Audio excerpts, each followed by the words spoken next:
Ito po guys, panoorin po natin itong isang napakagaling na singer. Siya po ay si Mang Uging. Ang kanyang Facebook page po ay Mang Uging Vlog.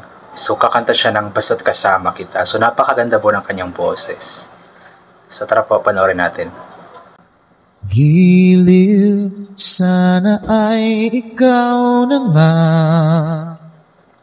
ang siyang mananatiling kasama ko. Dahil kung ika'y mawawala, pati lahat sa buhay ko'y maglalaho. Basta't kasama kita, lahat magagawa, lahat ay maiaalay sa'yo.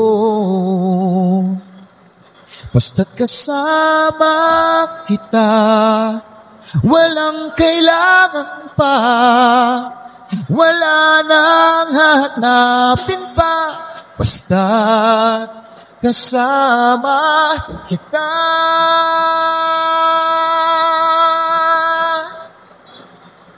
Galing, napakaganda ng kanyang boses.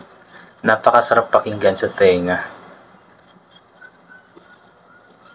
Basta't kasama kita, lahat magagawa, lahat ay maiaalay sa'yo. Basta't kasama kita, walang kailangan pa, wala nang hanapin pa. Basta kasama kita.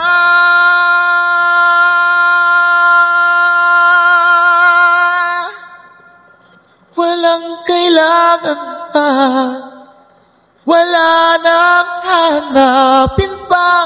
Basta kasama kita.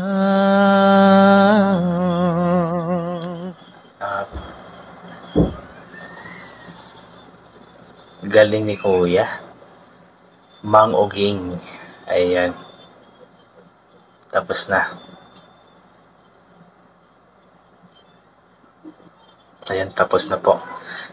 So, inuulit ko nga po, yun nga po ay si Mang Uging. Ang kanyang Facebook page ay Mang Uging Vlog. So, sana i-follow, i-support nyo po.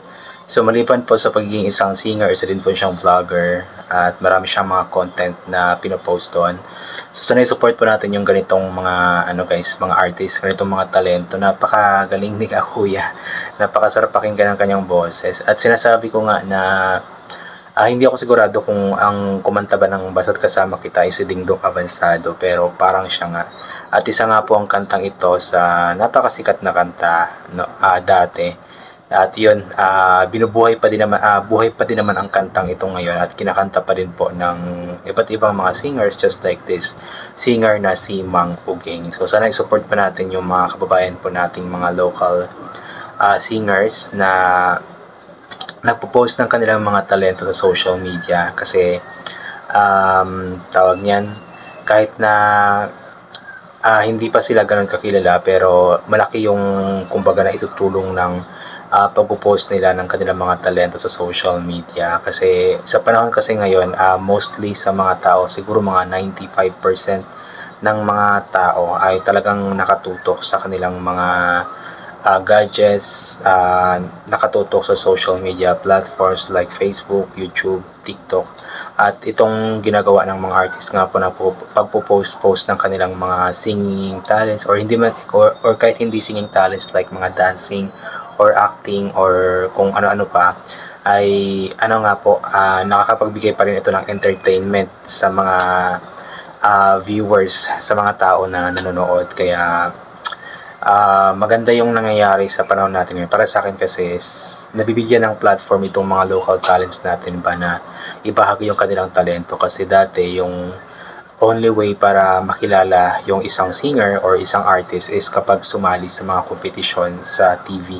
Pero ngayon, kahit na hindi ka sumali sa competition sa TV, just mag-post ka lang ng mga videos mo ay may chance na makilala ka. Pero syempre, iba pa rin talaga yung makasali ka sa mga contest sa TV, just like sa The Voice, mga sa Tawagang Tanghalan, sa Singgaling, The Clash or Tanghalan ng Kampiyon, kasi iba pa rin talaga yung experience ng isang artist kapag nakasali sa mga ganoong bigatin na mga singing contest. Kaya hoping na sana is mapanood natin si Kuya or si Mang Uging sa mga nabanggit ko po na mga contest. Ayan. So yun guys, I think hanggang dito na lamang po muna itong gagawin ko na reaction video. So thank you so much po sa lahat ng mga palaging bumabalik sa aking YouTube channel. So inulit ko nga po palagi na ugaling po natin magdasal, magpasalamat sa lahat ng mga bagay na ating natatanggap kahit na di man po natin ito hinihingi. Kasi nga po lahat ng mga bagay na meron tayo ay kaloob sa atin ng ating Panginoon at wala ang mga bagay na ito kung hindi dahil sa Kanya.